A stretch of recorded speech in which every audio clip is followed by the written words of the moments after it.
You're listening to The Jacob Valk Show. He's breaking down the latest and greatest in sports as only he can.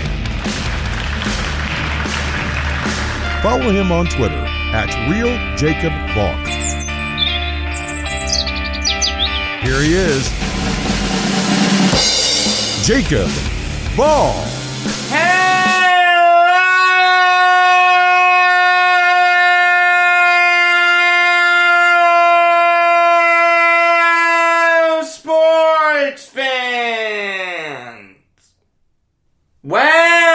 Welcome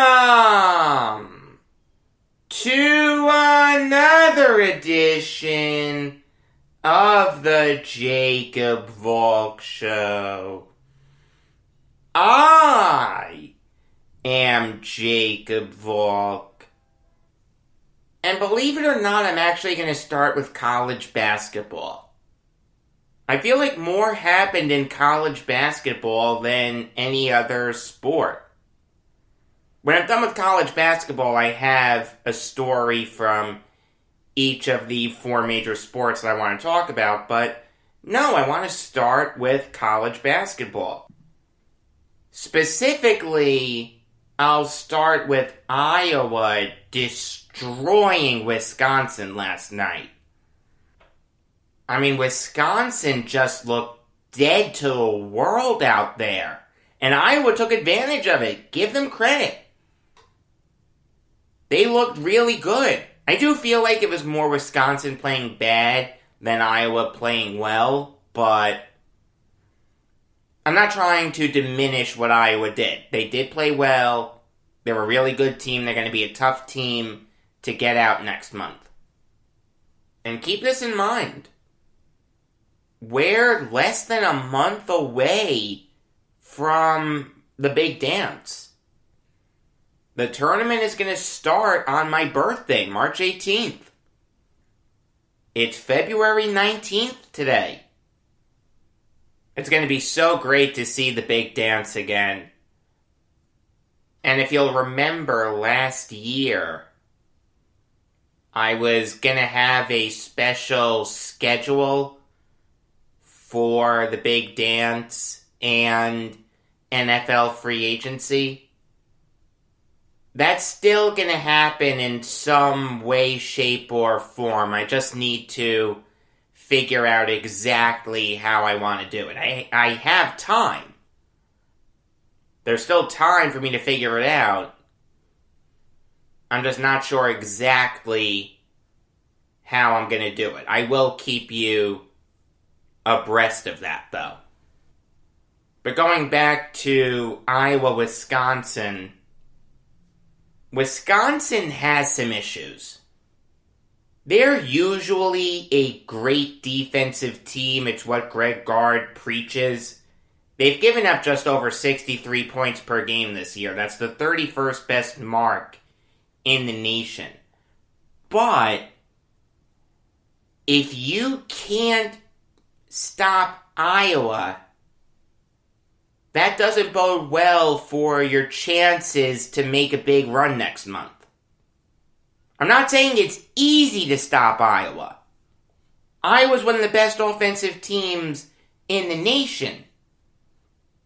But in Indiana, you're not going to face teams like Maryland and Penn State and Nebraska. You're going to face offensive juggernauts. You've got to show that you can hang with them defensively.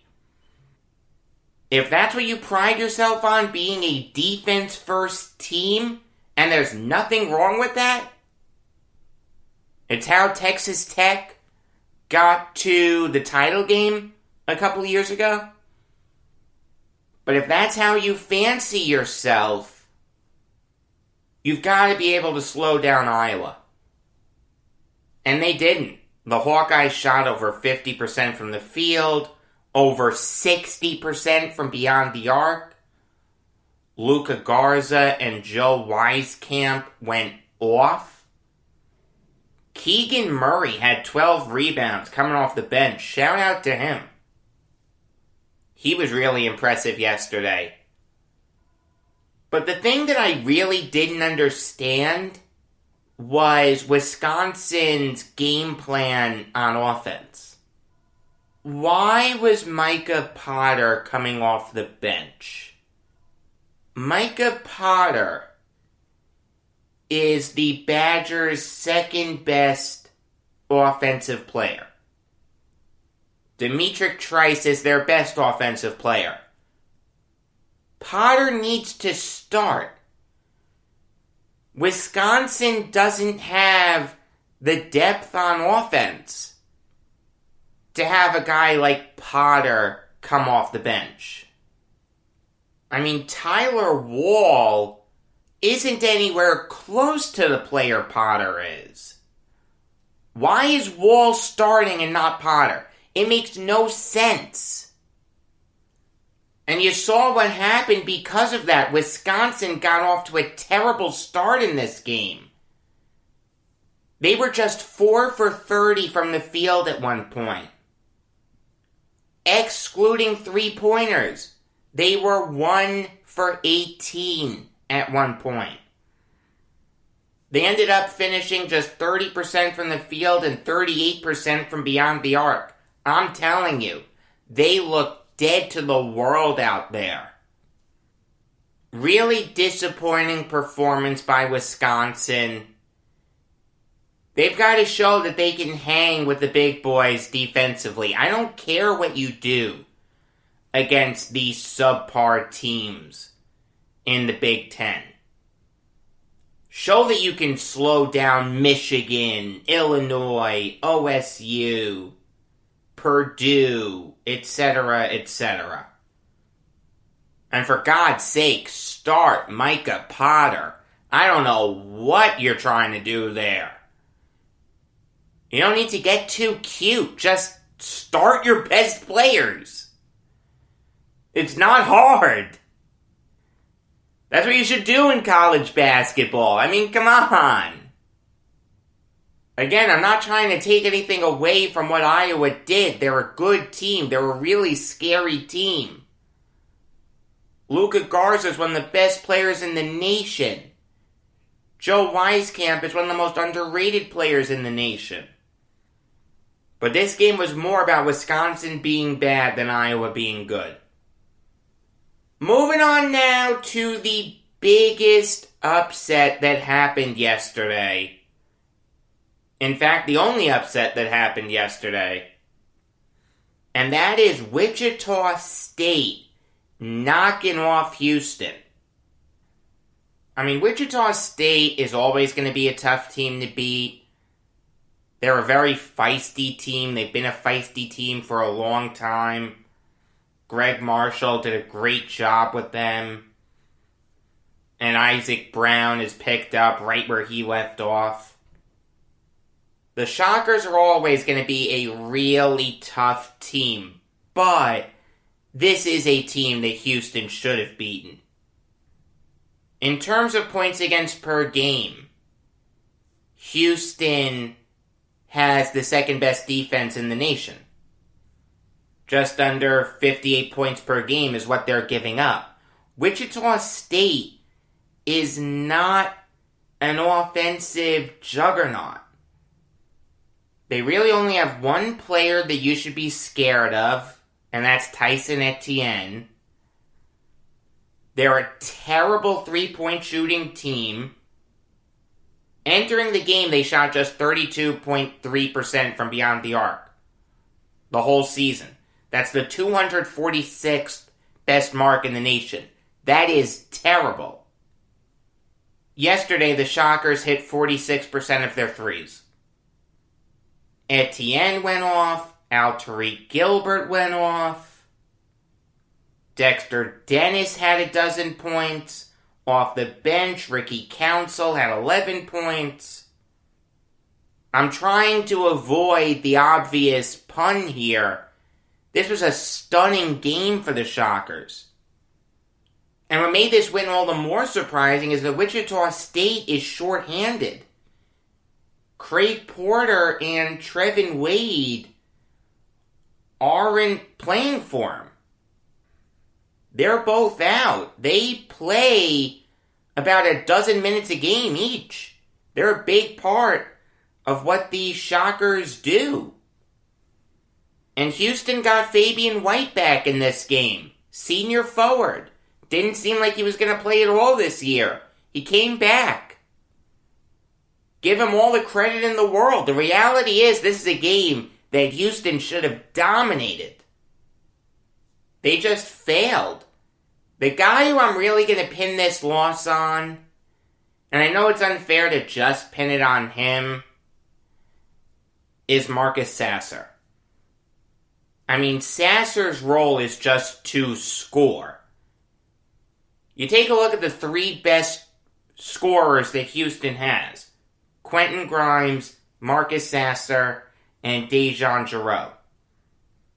Grimes is a good rebounder, and Giroux is a good facilitator. Sasser's role is really only to score.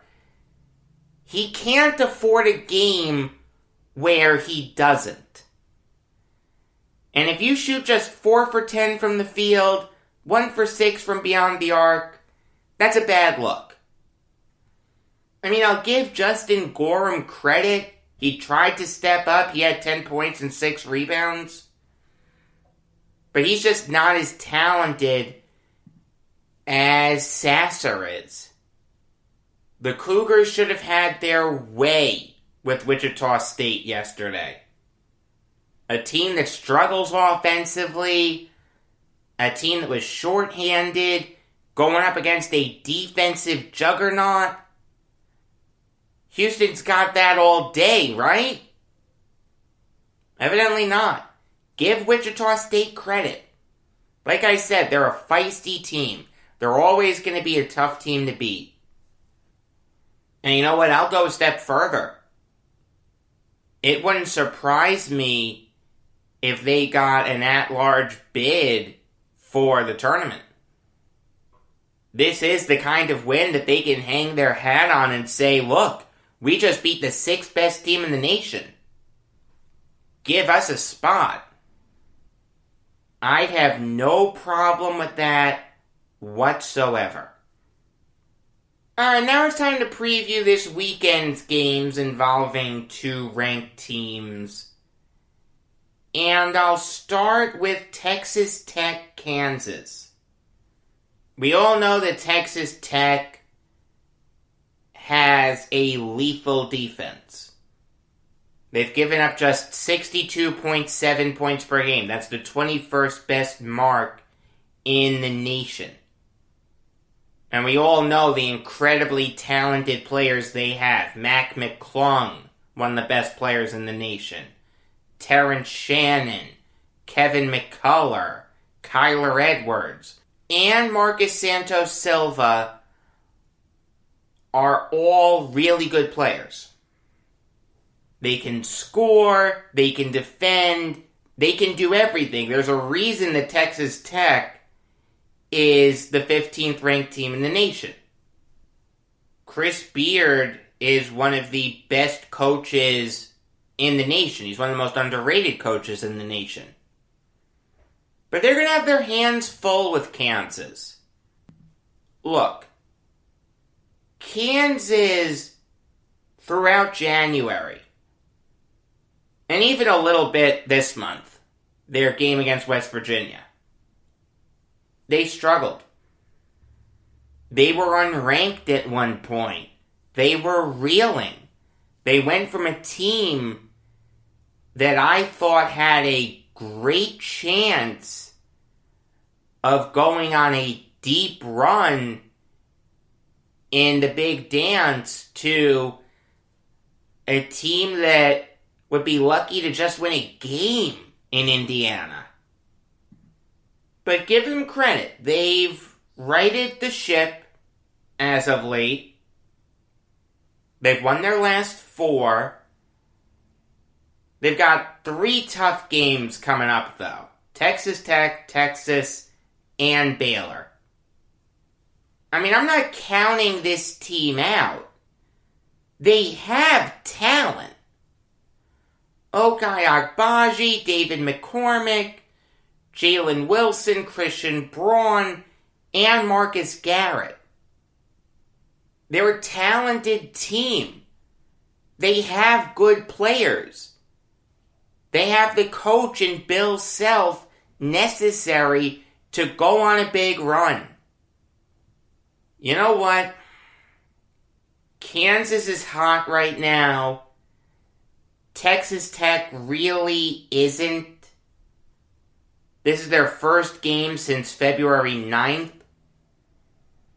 But even discounting that, before their pause, they weren't playing that well. They lost to WVU twice. They narrowly beat LSU. They narrowly beat Oklahoma. I'm not in love with this Texas Tech team. It's a good team. Don't get me wrong. Stifling defense. But I don't think they're a great team this year. It's in Kansas. I'm going to go with the Jayhawks. Moving on now to tomorrow's best game. WVU versus Texas. When you think of Bob Huggins and Shaka Smart coached teams, what's the first thing that comes into your mind? Stifling defenses, full court presses, press Virginia, havoc defense, magical VCU run in 2011. But the reality is, these iterations of the Mountaineers and Longhorns aren't anywhere close to being defensive juggernauts. WVU's given up 72 points per game. The Longhorns have given up just over 67.5 points per game. These teams are light years better offensively than they are defensively. I mean, they're very evenly matched. Both of these teams have four guys that can score like crazy. The Mountaineers have Miles McBride, Derek Culver, Taz Sherman, and Sean McNeil. And the Longhorns have Andrew Jones, Courtney Ramey, Matt Coleman, and Greg Brown. And both of them have really good old school centers. The Longhorns have Jericho Sims, and the Mountaineers have Gabe Asabuyan. Obviously, no Oscar Tshiebwe. He's going to Kentucky. I mean, this would be the game of the weekend if not for the game that I'm going to talk about next. These teams are so evenly matched. I think this is going to be a back and forth affair. I'd be surprised if either team ever had a double-digit lead. What I think this game is going to come down to is that fifth guy. Who's going to step up that we don't see coming? We know that McBride, Culver, Sherman, McNeil, Jones, Ramey, Coleman, and Brown are going to get theirs. But who else is going to step up? Who's going to seize this moment with the lights on bright, the entire college basketball world watching, and take over this game? Texas has more players that can do that than WVU. The only guy I can really see stepping up for WVU is Asabuyan. Nothing against Asabuyan. Good player. I like him. But how's he going to step up? Just by getting a bunch of rebounds? That doesn't work for me. You take a look at the Longhorns, though. Guys like Kai Jones and Jericho Sims, they can score. They can rebound. They can defend. It wouldn't stun me if WVU won. But the Longhorns are home. I think they're going to be motivated by what's happening in Texas with the cold spell and the people losing heat, and they're freezing their crawlers off. It's an absolutely terrible situation. Thoughts and prayers go out to everyone affected by that. I do think the Longhorns are going to be motivated. Give me Texas. Okay. Now on to the game of the weekend. The game that the entire college basketball and sports world will be watching. Number 3 Michigan traveling to OSU to take on the number 4 Buckeyes. It's not going to get any better than this for a long time. The Wolverines are one of the most well-rounded teams in the nation. Juwan Howard has done an absolutely incredible job with them. Hunter Dickinson, Isaiah Livers, and Franz Wagner are incredibly dominant. And you combine that with the depth scoring of Eli Brooks, Mike Smith, and Chaundi Brown. Michigan's an incredibly tough team to beat. They are a March Madness title favorite. Make no mistake about it. They're more so a title favorite than the Buckeyes are. See, the Wolverines have an excellent defense. Guys like Dickinson, Livers, Wagner, and Brooks are fantastic defenders. OSU's best defenders are E.J. Liddell and Justice Suing. Suing's not a great defender. Liddell's a really good defender, very underrated defender. But if he's the only defensive stopper OSU has, that doesn't bode well for him. Also, I'll give a shout out to Dwayne Washington. Really, really good scorer. Probably the best pure scorer that the Buckeyes have. He's putting up 15 points a game. And OSU does get contributions from guys like Kyle Young, C.J. Walker, and Justin Ahrens. They're a tough team to beat. They're a good team. Chris Holtmann has done a great job with them. OSU is putting up just over 78 points per game. That's the 51st best mark in the nation. Also, the games at OSU, there is that Michigan-OSU rivalry that, granted, is more football-based than basketball-based. But still, there is that mystique there. This is going to be a really good game. It doesn't get much better than 3 versus 4. I'll tell you that. But I do think Michigan is the better team. I think they have a much better chance of winning the tournament than OSU does. Give me the Wolverines. Alright, now on to the one story from the 4 major sports. And I'll start with the baseball one. That, of course, is the Mets signing Taijuan Walker to a 2-year deal worth $20 million.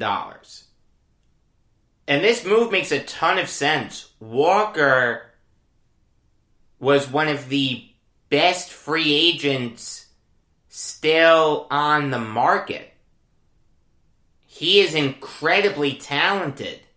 Last year he went 4-3 with a 2.7 ERA. If you look at just what he did with the Blue Jays, he went 2-1 with a 1.37 ERA.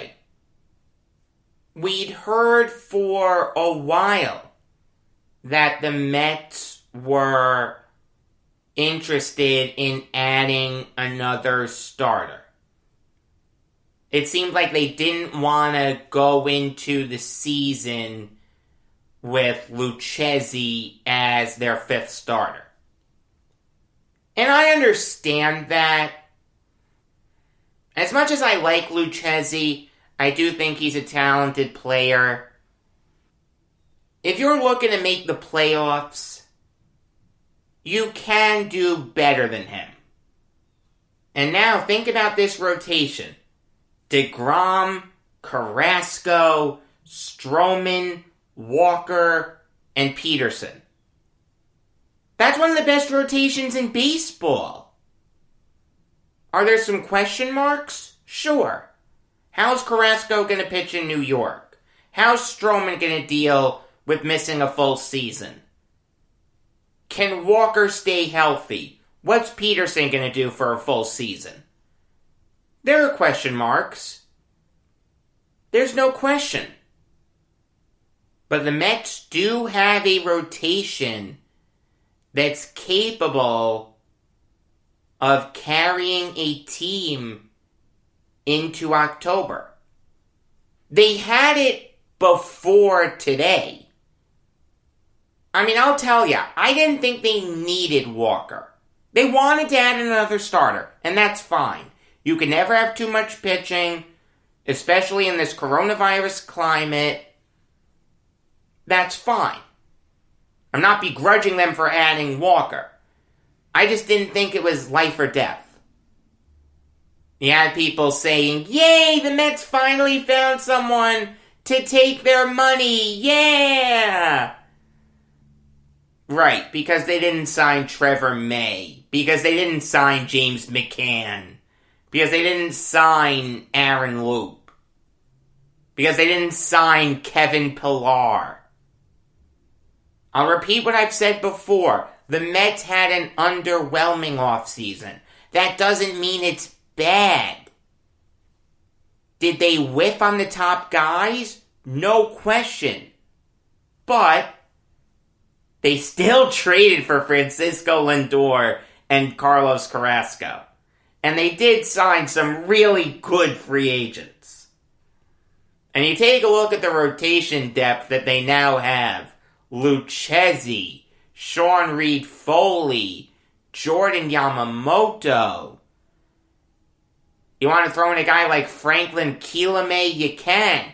And keep in mind, you have Noah Syndergaard coming back in like June or maybe July. Did the Mets need Walker? The answer is no. It's why I wasn't going crazy over them missing out on Bauer. Bauer used them. Absolutely used them to get the best offer he could from the Dodgers. I mean, I understand all's fair in love and war, but there's still a better way to go about it. It was a classless move by Bauer. I'm telling you, Mets fans, he dodged a bullet with him. But B, I thought Lucchesi would have been fine as the 5 starter. I thought Peterson would have been fine as the 4 starter.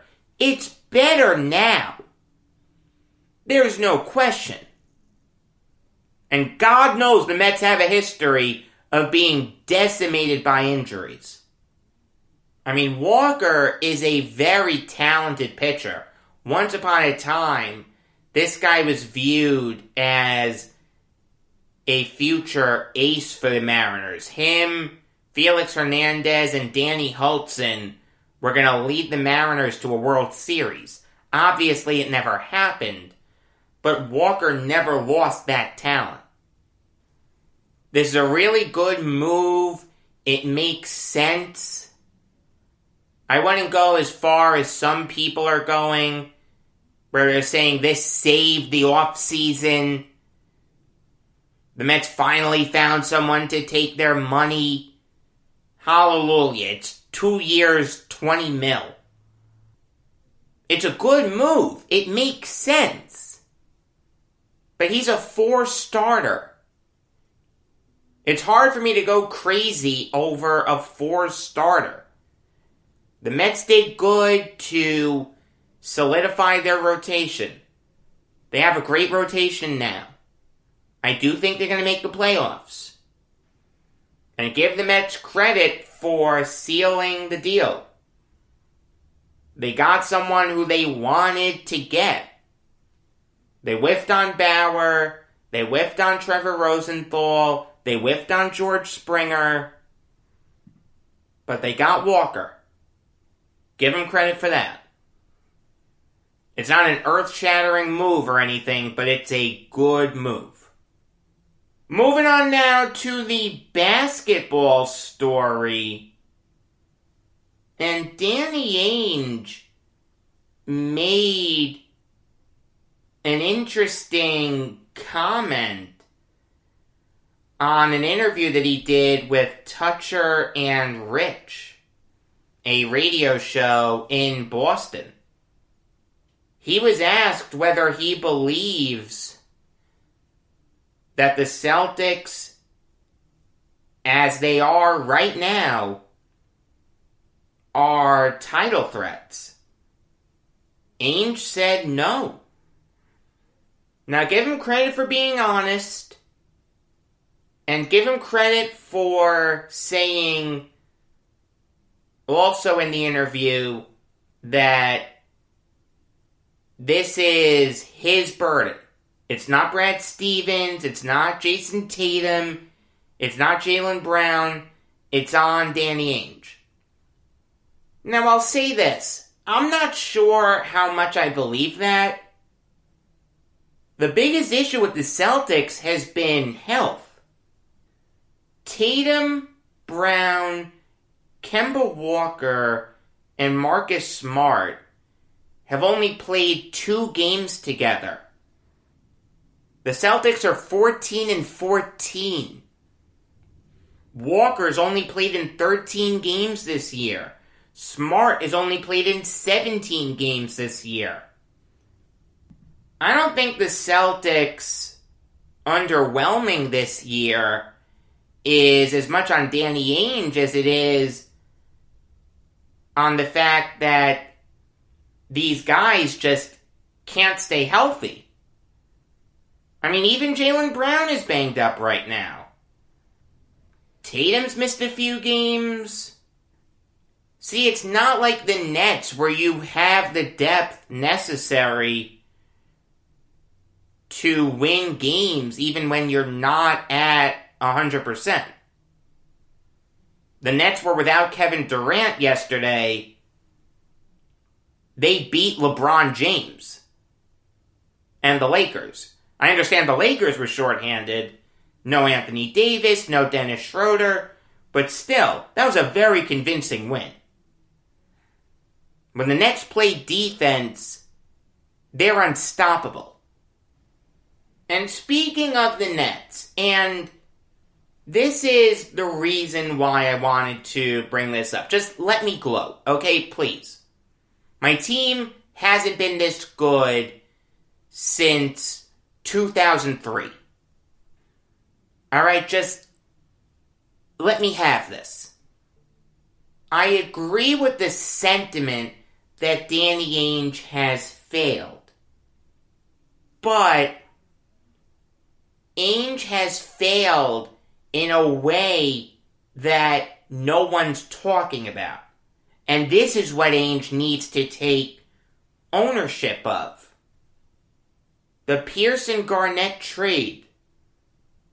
The trade that set the Nets back about 4 years.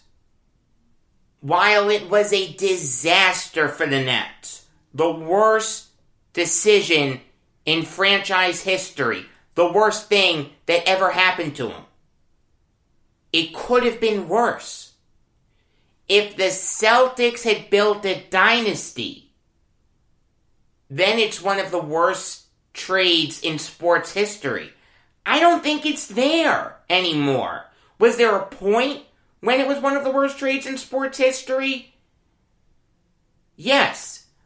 But as time elapsed, where are we now? The Nets are a title favorite, and the Celtics are 500.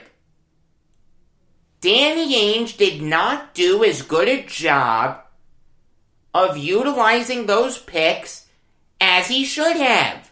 If all you have to show for it is an Eastern Conference Finals appearance where you lose to a short-handed Cleveland Cavaliers team where LeBron James has to play 48 minutes in Game 7 to beat you, that's a failure. You didn't even get to the NBA Finals. If we did decades of dumbass decisions for the Boston Celtics, one of the entries would have to be failing to capitalize on the Pearson Garnett trade. You've made 3 Eastern Conference Finals. Good for you. The closest you ever got was that 7th game against the Cavs. I mean, people compared that trade to the Herschel Walker trade that basically gifted the Cowboys a dynasty. ESPN ran a graphic, they compared it to the freaking Louisiana Purchase. It's not as bad as that. In terms of worst trades in NBA history, it's not on the Mount Rushmore. It's not as bad as the Kobe trade. It's not as bad as the Nowitzki trade. It's not as bad as the Pippen trade. I mean, let's boil it down to the ground. What did the Celtics get because of that trade? James Young, bust. Jaylen Brown, very, very good player. It took him a while to get there, but he's there. I'm not knocking Brown. Can he be the best player on a title winner? The answer is no. But Brown is a really, really, really good player. Jason Tatum, I would say great. I wouldn't put him in the upper tier of great, but in the lower tier of great, Tatum's there. And then the last pick, they traded to the Cavaliers for Kyrie Irving. Where's Kyrie Irving now? Oh yeah, that's right, Brooklyn. Think about it this way. It is a distinct possibility that the Brooklyn Nets win a title before the Boston Celtics. How crazy is that? That's what Ainge should be upset about. For failing to properly seize upon the dynasty that the Nets gifted you. In fact, I'll even go a step further. Kemba Walker can be a free agent after next year. So the same time that Durant, Harden, and Irving are free agents. If the Celtics don't win by then, when do you admit defeat? When do you say, you know what? We can't win with Tatum and Brown. We failed to put together a proper supporting cast around these guys. When do you blow things up? I don't think it's an unreasonable ask. That's what Ainge should be upset about. That's what the Celtics should be upset about. That's what their fans should be upset about. And that's what everyone who follows the NBA should realize. That trade, as bad as it was for the Nets, was not as great for the Celtics as it could have been. You have 2 incredibly talented players that you got because of that trade. Jaylen Brown and Jason Tatum. You have nothing to show for it. No Eastern Conference Championship banner. No NBA Finals winner banner. I'm telling you, the Brooklyn Nets are going to win before the Boston Celtics. How's that for crazy? The hockey story that I want to talk about concerns the Buffalo Sabres. A team that I thought was going to be a lot better. They signed Taylor Hall. You pair him with Jack Eichel. You have some really talented players. Rasmus Dahlin, Jeff Skinner, Kyle Okposo, Casey Middlestat, etc., etc. And they're one of the worst teams in the NHL. They're last in the East Division. They're the second worst team in the NHL right now in terms of points. The only team that's behind them is the Ottawa Senators. Elliot Friedman of Sportsnet did an interview on WGR 550's show, The Instigators. WGR is in Buffalo. They spent a lot of time on the Sabres. Basically, everyone agreed that the Sabres need to move on from Jeff Skinner. Friedman didn't go as far as to say that the Sabres should add draft picks to try to convince a team to take on Skinner's contract. But that contract is really hurting the Sabres. He signed for the next 6 seasons. He is due to make $9 million each of those years. Now, that would be great if he was scoring 30 goals like he did with the Panthers, and he did with the Sabres his first year there. In fact, he scored 40 that year. But Skinner's been an absolute disaster ever since that 40-goal season. Last year, he had 23 points in 59 games. He was a minus 22. This year, he only has 1 assist in 13 games. That is without question the worst contract in the NHL. I mean, far be it from me to disagree with Elliot Friedman, but I would advocate for the Sabres to get out from under that contract any way possible. You want my first rounder? You've got it. You want my firstborn? You've got it. You're not going to be able to properly rebuild with a guy who can't score anymore taking up $9 million of cap room. That's not going to work. The conversation then turned to Jack Eichel. He was asked if it was possible that the Sabres could trade him. Friedman said yes. Now, I don't think Eichel wants to go. I think he likes being a Sabre. As weird as that sounds, because he's had some issues there with the coaches and the front office. But there's no doubting the type of talent that Eichel is. And when you have a player like Eichel who's never even sniffed the playoffs, yeah, he's going to be upset. I don't begrudge him for that. I mean, Eichel's on a big contract too. 5 more seasons at $10 million. The thing is, though, he's a point-a-game player this year, basically. 12 points in 13 games. He's been a point-a-game player just about, or even exceeding that, every year he's been in the NHL except his rookie season. Yeah, I'll give a guy like that $10 million. Especially if he's only 24. I mean, you've had Eichel since the 15-16 season. You've tried all these different ways to put a good team around him.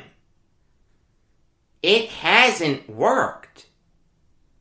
I mean, can Eichel be the centerpiece of your rebuild? The answer is yes. But if you really want to jumpstart it, imagine the King's ransom you'd get for him.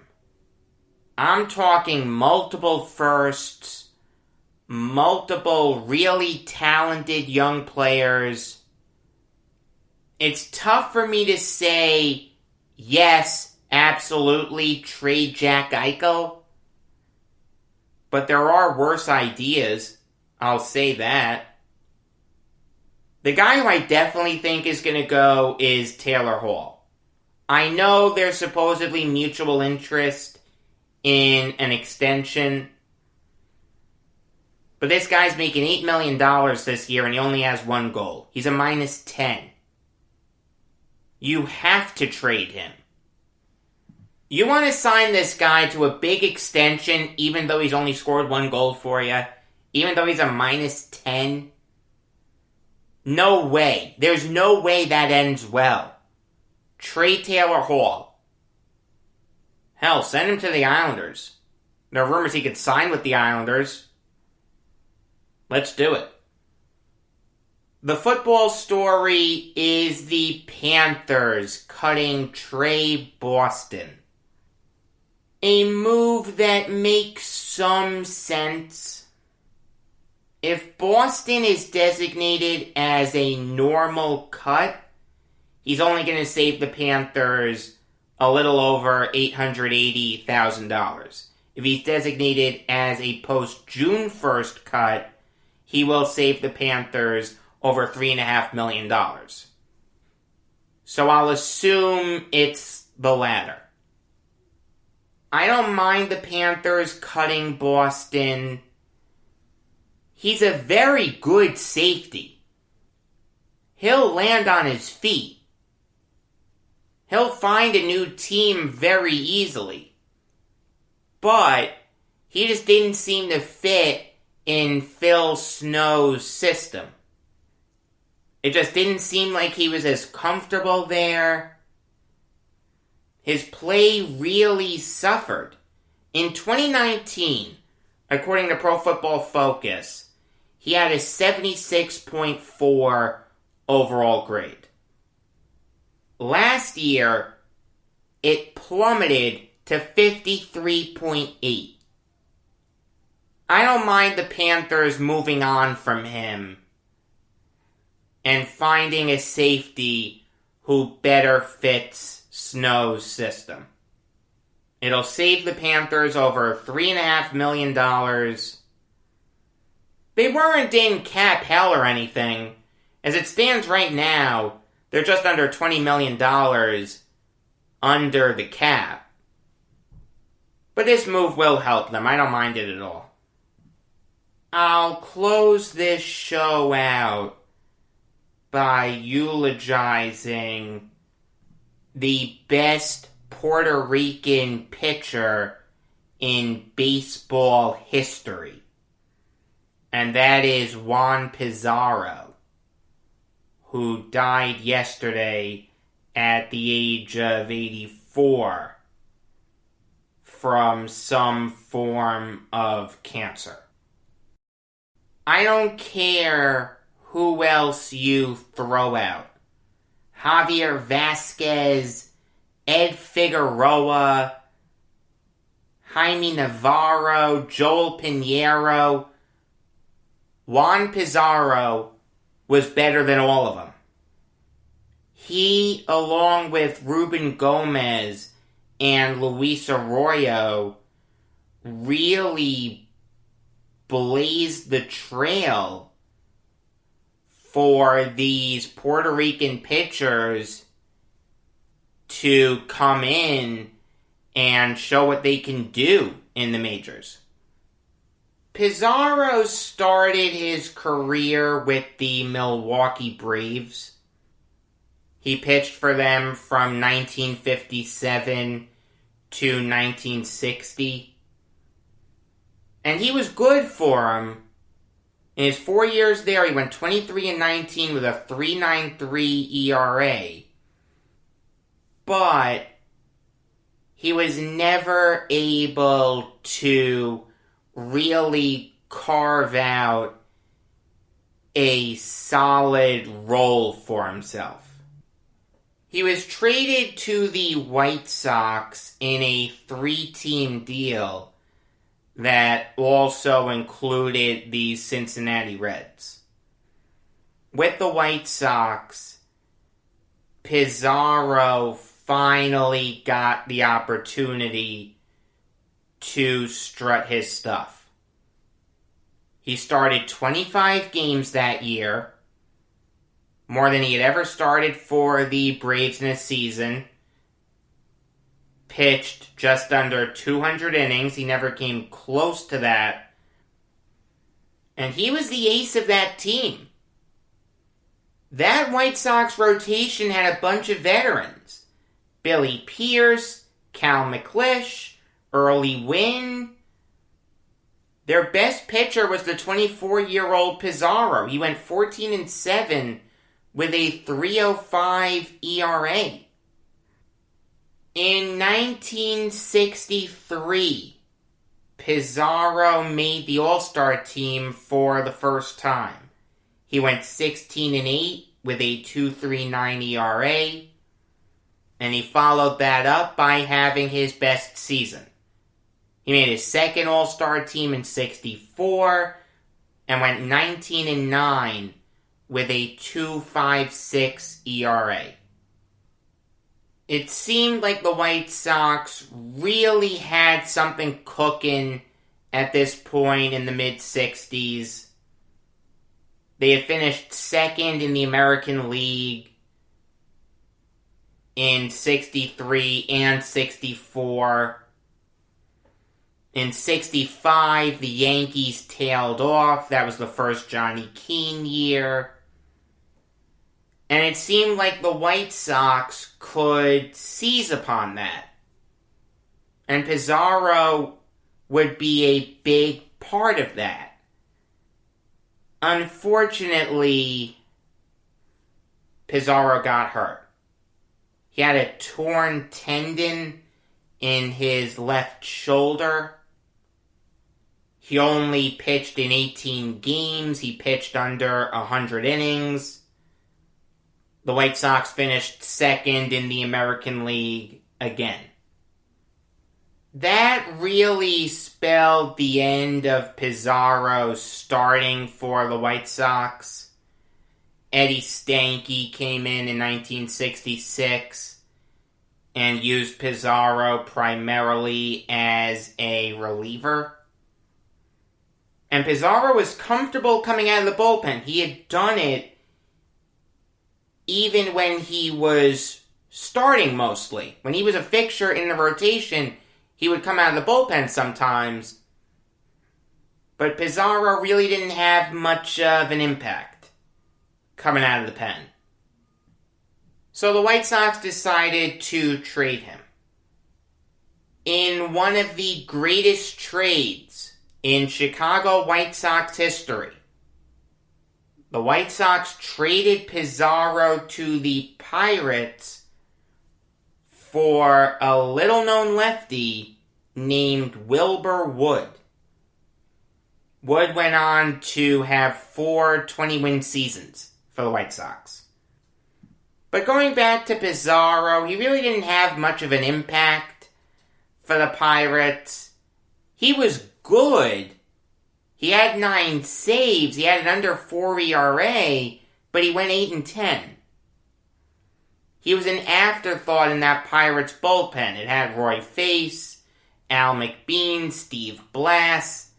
Pizarro was an afterthought. At one point, he was the mop-up guy. Think about that. A 2-time All-Star being the mop-up guy.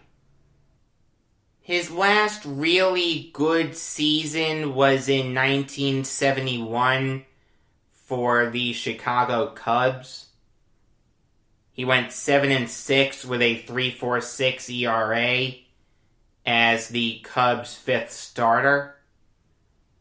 He spent a few more years bouncing around, and he retired after the 1974 season. It's really a shame how much he's been lost to history. Like I said, he's the best pitcher to ever come out of Puerto Rico. It's not even close. If not for that injury that he suffered in his throwing shoulder in 65, he could have turned into a really, really good pitcher. And the history of the American League could have changed. You could have seen the White Sox a lot more prevalent. Pizarro is a very important figure in White Sox history. But if you went to guaranteed rate field when fans are allowed in, and you ask them to tell you something about Juan Pizarro, they probably wouldn't be able to. It's absolutely tragic. Like I said, he was a 2-time All-Star. He has a World Series ring because he was a member of the 57 Braves. He's in the Puerto Rican Sports Hall of Fame. May he rest in peace. New York Islanders show comes your way Monday night. Regular episodes of the Jacob Valk Show come your way every weekday afternoon. Until next time, I am Jacob Valk saying that my earned run average looks like the national debt.